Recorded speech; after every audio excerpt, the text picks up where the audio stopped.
Hello everyone, welcome back to the channel. It's an incredible World Championship match so far. I hope you are enjoying the coverage and of course don't forget to subscribe to the channel if you haven't done so yet. In any case, today it's game 9, Nepo playing with the white pieces, and yesterday in game 8 he was just very fortunate to escape with a draw. He was lost in the middle game on a couple of moments actually. But Ding failed to convert and had to settle for a draw in the end. And on top of that, it was pretty clear that his opening preparation had been leaked. So the big question for today was whether he was going to play his main repertoire or not. Nepo playing with white sticks to the move 1e4 as expected. In game 7, Ding played here the move e6, leading to the French defense, which he very unfortunately lost.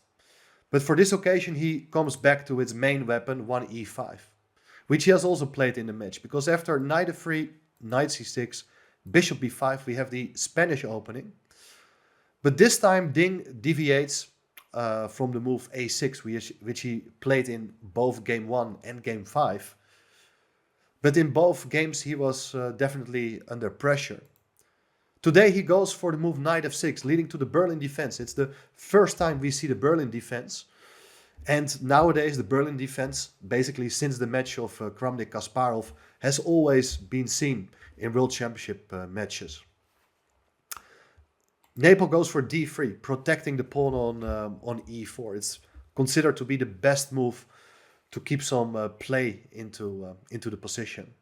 Bishop c5, active development by black, and after the move c3, castling, there's a choice again, either to go for the move d6, which is a modest way of developing, but perfectly sound.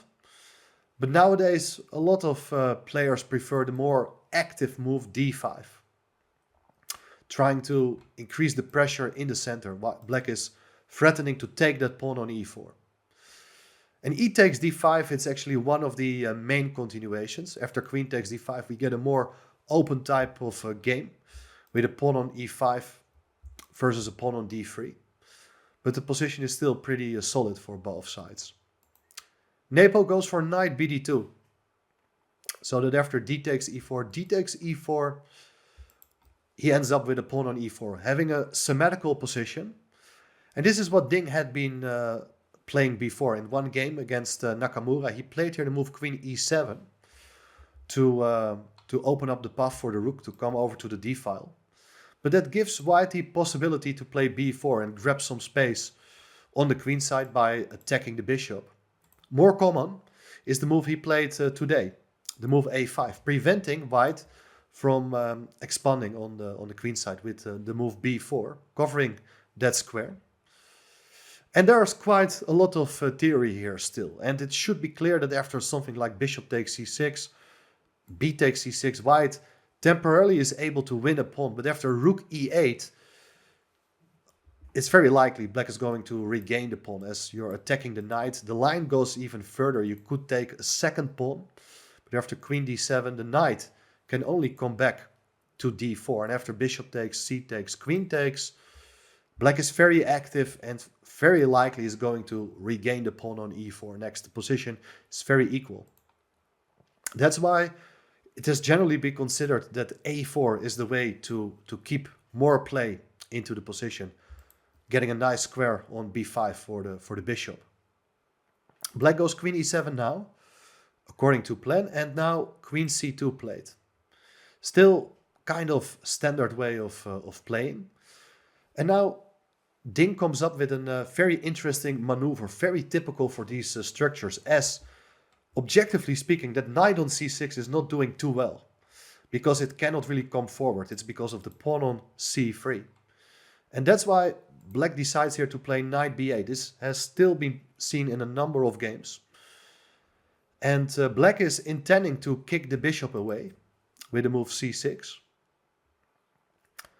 Rook e1 played. And basically the idea is that the bishop can always drop back to f1. White is overprotecting the pawn on e4. But we wait with that decision whether to play c6 or not. Ding goes for rook d8. And white plays h3, kind of a useful move, avoiding any kind of tricky ideas with a knight g4, attacking the, the pawn on f2, for instance. And also now, black goes h6. I think this is a good move. And it's precise to play in such a way. Because if you would play c6, the bishop comes to f1. And white is about to follow up with knight c4. When the knight is excellently placed, there are even ideas to go bishop d2 and try to prepare b4 later on. White is a bit better. But after h6, you see that the knight on d2 has to decide where to go. That's why h6 is played first. Now a move like knight f4 is never, knight c4 is never possible because of the move c6 and the bishop is trapped. So the knight goes to f1 and only now c6 is played and obviously the bishop cannot come back to f1. Bishop c4 is still an option, of course, but Ding still seemed to be in book. He spent around 15-20 minutes to recall all the lines, but he showed some very nice prep because now the knight is developed via a6. And after knight g3, he still played the move queen c7. And this was all still seen in a game in correspondence play. And the idea of black is that the queen keeps control over the pawn on e5, but at the same time prepares the bishop to drop back to f8, followed by knight c5, when black obtains an excellent position, obtaining full equality. In the aforementioned correspondence game, the move queen e2 was played, preparing bishop e3, but that's not really challenging. Nepo went here for a think and played the move bishop a2, dropping back with the bishop, but surrendering the control over the b5 square. In a lot of lines, the bishop is better placed on this diagonal, but obviously when it's on a2, it's looking more in the direction of the black king. And that reminds us of that famous game Nepo won in game 5 of the match, where the bishop also stayed on a2. Still, I believe that if black would play her bishop f8, followed by knight c5, and trying to get in bishop e6, it's just a very equal game. I don't see any serious chances for either side to play for more than equality. But Ding is tempted to play more actively, goes for the move b5, grabbing space on the queen side. But now queen e2 is played. White is increasing the pressure on that pawn, and white would like to prove the knight on a6 to be misplaced. But now Ding played here the move rook b8, over protecting the pawn on b5. But it's a very dangerous move, as we will see. Once again, it's probably more precise to drop back with the bishop back to f8. And this time it does involve a pawn sacrifice, because white can take the pawn on b5 twice. Queen takes b5, but after knight c5, despite being a pawn down, black is very active with ideas of jumping in with a knight to d3. The queen could easily come under threat by moves like bishop a6, for instance. Later maybe bishop c5 can be played, so everything is under threat. There are open files for the major pieces as well. Black has tremendous compensation, but rook b8 on the board. But black's counterplay on the queen side comes a bit too slow, and after the move knight h4, white is announcing its own plans with queen f3 and ideas like either knight f5 or knight g6, trying to build up pressure against the king. Only now the move bishop f8 was played. It should be noted that after b takes a4, if you do take the pawn, there's bishop c4. Now the queen and bishop are attacking the knight, and if black does something about it, white is also able to regain the pawn by taking on a4, leaving black with a fractured pawn formation on the queen side. That's not looking great. Bishop f8 played first, but now queen f3. And white has massive attacking potential with these bishops, queen, and the two knights. Ding takes the pawn on a4, but now the pawn on h6 can be taken, removing an important defender of the black king. After g takes h6, there is queen takes f6, and black's position is about to collapse here, of course. But Ding's idea is to play knight c5. Very interesting, keeping the bishop alive and looking for counterplay based on moves like rook d3, for instance, or in certain cases, the knight can also come into to b3 to close off the diagonal for that bishop and not allowing the knight from h4 to come to g6. So white played here the move knight g6. Very tempting move, though it should be said that just dropping back with the bishop to g5 may have been just a simpler continuation, intending to take on f6. So black is forced to come into action very fast with a move like rook d3 and still remains very unbalanced. But let's have a look what Nepo does. He played knight g6, as I said. And now, well, black has a number of moves, but he has to be careful. He decides to take the pawn on b2, active play by Ding, and it's in a way very principled to take the pawn, because otherwise all the efforts on the queen side are in vain. And now white removes the bishop with the knight capture. Knight takes f8. And of course, taking back with the king cannot be recommended because of queen takes f6. The queen cannot be taken because of the pin.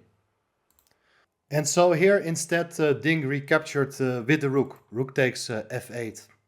And I think this is a very important moment as white has a number of interesting possibilities. First of all, I think Nepo was really focused on trying to break through on the king side, looking for ways to deliver a very powerful attack. So bishop takes g7 is definitely a candidate move he looked at, with the idea that after king takes, now the queen can come into e3, attacking the knight on c5, but also threatening to give check on g5. Knight e6 is the only move.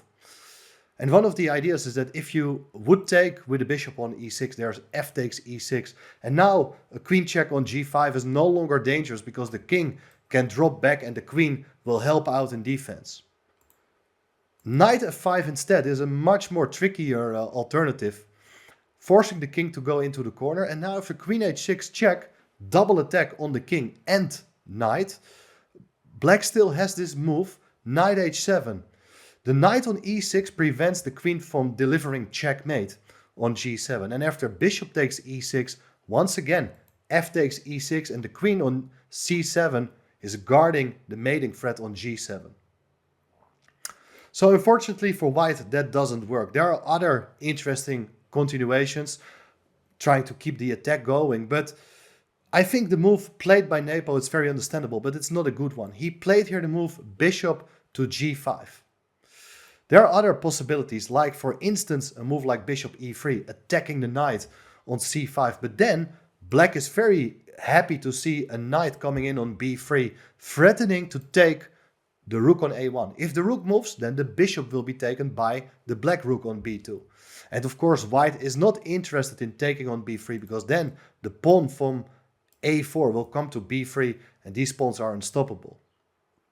In hindsight, the best continuation for white is very likely a move like bishop to c4, so that the move knight b3 is no longer any dangerous because the pawn on a4 will no longer be defended by the knight on c5. Very difficult stuff. There are a lot of concrete ideas, and for that reason a move like bishop c4, positional way trying to activate the rook, keeping an eye on the pawn on a4, it's much harder to find. Let's see what happened. After bishop to g5, there followed knight h7, because black, of course, didn't want to allow bishop takes f6. And now the bishop comes back to c1. This was all played pretty fast by both players. And even the next move, rook b5, was played within 10 seconds by Ding. That's remarkable. Of course, he tried to learn his lessons from previous games where time management was not ideal from his part. But he definitely missed here a better possibility by playing the move rook c2. Of course, the rook is kind of imprisoned by the white pieces, so you can see that there might not be a way out. But the clear idea is that a move like bishop b1 can now easily be met by rook takes c1, knight b3, and black is absolutely fine, will regain the exchange on the next move. Another important resource is that if white would proceed with bishop a3 instead, putting pressure on that knight on c5 and the rook on f8, there is knight b3, offering the exchange here. Look, bishop takes b3, a takes b3, and now white does win material, but these pawns on the queen side, they are really strong. Black is clearly on top now. So that was a missed opportunity for black to equalize the game. Instead, rook b5 was played really fast. Bishop a3 anyway, and now, since this pin is a bit annoying, Ding decided to put a rook on e8.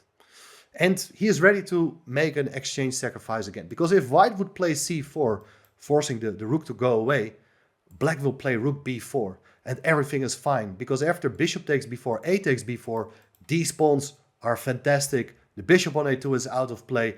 Black is completely winning here even.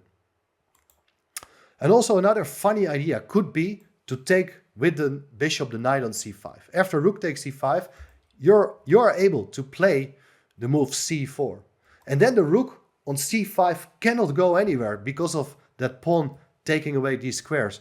On the other hand, white doesn't have enough resources to attack the rook on c5, and with moves like knight f8, knight e6, black is able to regroup its pieces. Therefore, the move bishop c4 was played. Very understandable, as if the rook goes away, the knight on c5 would be hanging. Black played here the move bishop e6, and now I think the most shocking moment of the game. White could simply have taken the exchange. Bishop takes b5, c takes b5. But apparently there was something Nepo didn't like about this. Of course, it's clear that these pawns, they are nicely placed on the queen side, and if black would be able to get in b4, that would be a great accomplishment. But at the moment, it's not easy to push that pawn any further, because the pawn on c3 and the bishop on a3, they are covering that square. White is still better, and in my opinion has a risk-free advantage in this case. Nepo thought differently and decided instead to keep things more clear by taking the bishop on e6. Knight takes e6, and now he jumped in with a knight to f5. So understandably he's looking for a way trying to infiltrate. Either a bishop to d6 or a knight fork on the two rooks is possible. Therefore c5 played, so that the bishop no longer covers that square. And now, of course, a move like c4 can always be met by rook b3. That's not leading anywhere. Queen e2 on the board. The queen does attack the rook on b5. And now rook b3. So the rook is attacking the pawn. But white's idea is to improve its queen, trying to gain control over the light squares, attacking the pawn on a4. That's why queen c6 is played. And now bishop to c1. The bishop comes back, has nothing to do against the pawn on c5, and white is trying to win back the pawn on a4. But knight f6 is played. The knight comes back into play, and now in case of rook takes a4, there is rook takes c3. It's a nice deflection motive, and black would be a pawn up in this case. Therefore, white decides to simplify here with the move queen takes a4. But after queen takes a4, rook takes a4, most of the pawns are getting exchanged now. Rook takes c3, bishop to b2, attacking the rook goes away, and now bishop takes e5. Well, that looks quite nice for white. Number of pawns is even, but the black pawns on the queen side are still vulnerable. But with the move rook b4, Ding is initiating more exchanges. As, of course, white is not interested in taking on b4, because then the pawns will be connected again. Therefore, rook takes a5, but now rook takes e4, rook takes e4, knight takes e4. It's 3 versus 3, but okay, the line continues. White goes rook a4 and hopes to put pressure on the knight. But rather than just going back to f6, for instance, knight d4 is played, aiming for further simplifications, trading off one more minor piece. Bishop takes d4, c takes d4, rook takes d4, and we do get this endgame of 3 versus 2 with rooks and knights still on the board. But Ding was very confident that he could hold as a draw. Let's see how it went. He played g6, knight e3, the knight had to go back, king g7, rook b4. And now Black would like to initiate more exchanges. Like a rook endgame would be a very easy draw, but with knight still on the board, it's still quite tricky. Therefore, knight g3, hoping for f takes g3, rook takes e3 with a very easy draw. Instead, white played here the move rook b7, and of course the knight and rook are hoping to exert pressure against f7, but things are not that simple. Black even played here knight f5, not minding to get a double pawn, because once again, this would be a relatively an easy draw. Knight g4 played, and now rook e7. Even the knight endgame with a minus pawn should be a draw, as all the pawns are on the same side of the board. White is not interested in cooperate with that, tries to keep rooks on the board for a bit longer, but black is also trying to generate counterplay. Rook e2, rook b7, and now knight d6, attacking the rook on b7, the rook stays on the 7th, and now king f8. Interesting idea with the point that black is preparing f5, attacking the knight on g4, after which the pawn on f2 could be hanging. King g3, and now f5 played. So the main point now is that if the knight comes into f6, we have knight e4, knight takes e4, rook takes e4, and it's kind of a dead draw. White could not avoid the exchange of knights. Therefore, instead, king f3 played first, attacking the rook on e2, but after rook e7, black is forcing the exchange of rooks. If rook takes e7, there's f takes g4 with an intermediate check. Black wins the piece, although even there it's still a draw. Rook a8 played, and black played rook e8, offering the exchange of rooks, and white cannot avoid it because the knight on g4 is hanging as well. Rook takes e8, king takes e8, knight e5. We have a knight endgame in which the pawn on g6 is vulnerable. Therefore g5, and look at these pawns, they're forming a nice shield, preventing the white king from coming closer. Nepo was thinking here for a bit, try to find a way to make an idea to break through, but we see that it's really difficult because black is really fast getting its king to f6 to attack the knight and support the pawns. Nepo sacrificed the pawn here with h4. And after g takes h4, king f4. And now, all of a sudden, Ding started to think for a very long time. And afterwards, he even said that the move he played, h3, he believed this would be the only move to save a draw. Of course, you have to be careful. If you would play knight e4 here, attacking the pawn on f2, knight d3 is a very good move, protecting the pawn on f2 while the pawn on f5 is still weak, as well as the pawn on h4. This is winning for white. However, even a move like king e7, with the idea that if white collects the pawn on h4, even this should still be a draw. Ding decided to split the pawns on the king side, played h3, and after g takes h3, now he decided to bring the king to f6, which is also fine. The h pawn is never really dangerous, because once it gets pushed, the king is always very close. Well, the guys play this on for 30 more moves or so. Knight e4, knight e4. Attacking the pawn on f2. f3, knight f2. If white would take on f5, there is knight takes h3 with an easy draw. Black only has to give up the knight for this pawn. h4. White tries to save the pawn, but now we get a lot of maneuvering and checks. Knight e3, king g3, king g6, knight e6. Threatening to play knight f4, and the king and pawn endgame would be winning for white. So knight e6, king f6, knight f4, black is not going to cooperate. Knight b4, king f2, king e5, king e3, knight c2, king d2. Interesting moment, because black decided to keep knights on the board, but even taking the knight would have been possible. King takes c2, king takes f3, and now white is going to queen its pawn faster. But this endgame of queen versus pawn with an f-pawn, a bishop's pawn, it's still a draw. This king is too far away. If the queen will come closer and eventually win this pawn, once you take the pawn with the king on h1, it will be stalemate. That's why, well, the move knight d4 was played. I mean, Ding noticed, but there was no reason to calculate. Everything was under control, and you can imagine after 5.5 hours of play, you don't want to mess up making the wrong transition into another endgame. So he decided to keep knights on the board, but white was still unable to make any further progress. The knight sticks to the pawn on f3, king g3, knight e2, king f2, knight e4, knight f4, king e5. We have seen all this before. Now the knight comes to e6, and after king g3, king f6, king g2, no progress at all. Note that you can never really go h5 because then the king comes to g5. After king g2, king g7, there was one final little trick. Nice move f4, depriving the king from entering. King g1, king g6, king g2. Final tricky moment of the game.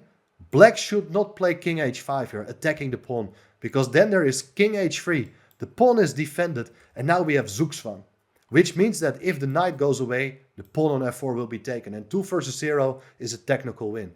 If the king goes away, let's say king g6, there's king g4, and the pawn will be lost as well.